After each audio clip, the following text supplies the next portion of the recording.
There's a wolf in me, fangs pointed for tearing gashes, a red tongue for raw meat, the hot lapping of blood. I keep the wolf, the wilderness gave it to me. There's a fox in me too, silver grey.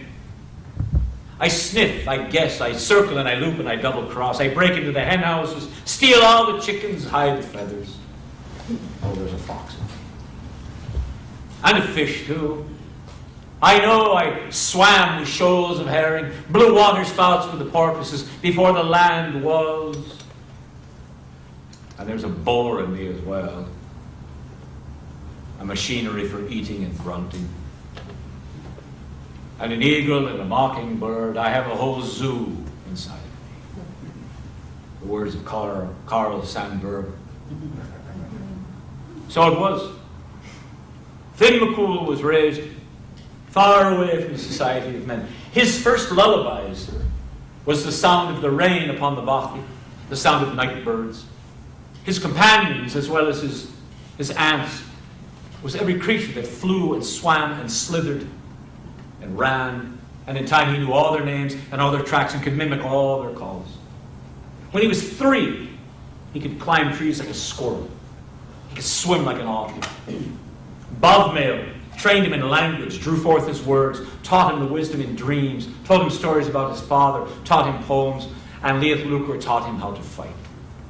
When he was 3, she ran after him with a switch and struck the backs of his legs. And so he had to flee and learn how to run and hide. And within a year, he was laying more switches upon her than she was upon him. His aunts were as devoted in their love to him as they were merciless in their training of him. And Bogmail said, I will make it so, Finn McCool, that you are at home anywhere you lay your head in all of Ireland, it shall be here. When he was 6, he could set snares for rabbits, bring ducks and geese out of the sky with a sling. And now he began to hunt, wider still, 10, 12 years old, hunting the red deer, the wild boar. And he knew every leafy glen and every rocky outcrop, all the hills of Slieve Bloom. And he could find each and every place by starlight, moonlight, or no light at all. But as he traveled farther now, coming home sometimes with game upon his shoulder from miles away, he was seen.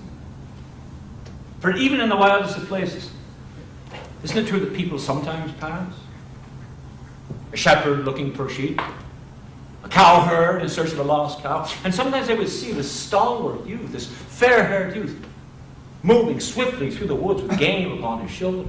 See this stout youth, and you see word began to pass from ear to ear to ear about this boy, and then finally word came to the ear of Gull McMorton, who had some idea of just who that fair-haired stalwart lad might be. And he and his men, they came for him. It was at night. Bogmail, the druidess, was sitting around the cooking fire. She had the gift of the second sight. And in the flames, she could see the shapes of men. And she could feel it. These were men with no good intent in their heart. And they weren't far away. And she called Finn. She said, boy, come here, now. She said, listen, what has been a secret is a secret no longer. You have to get yourself away and quickly. Listen to me. Get yourself far away from the hills of Slieve Bloom. Find a chieftain, find a king. Hunt for him, track for him. Show him what you know. And stay there. We will find you in time. But listen to me, boy. When you travel in the wide world, never, ever, ever use the name Finn McCool. To speak that name could mean your death. Only use the name your mother gave you as a child. And that name is Devna. What was that name? It was Devna. Now away. And with an embrace from his aunts and the shirt on his back, away he went. Into the night. And the next morning, Gull McMorton, he arrived with his henchmen. And they looked all around for Finn. They could find him nowhere. The only thing they found was 2 rather daft women in the bothy. Because Leith Lucre and Bogmail were consummate actresses. And they said, oh, the boy, he must be out hunting the ducks with the sling, but he's certain to come back at dusk, man. Come in, come in, come in, no. Why don't you grease your knives upon this? And they laid a roast venison upon the table.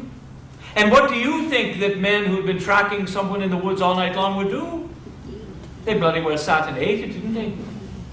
And as they did, Finn McCool gained valuable distance between himself and the ones that would destroy him, between his old life and his new, between the hills of Slieve Bloom, of which he knew everything, and the wide world of which he knew no one and nothing. And if you don't know how he soon lost his first fight and gained his best allies among men, you must listen to this next tale. Aaron! Some of you are still awake, that's a good thing.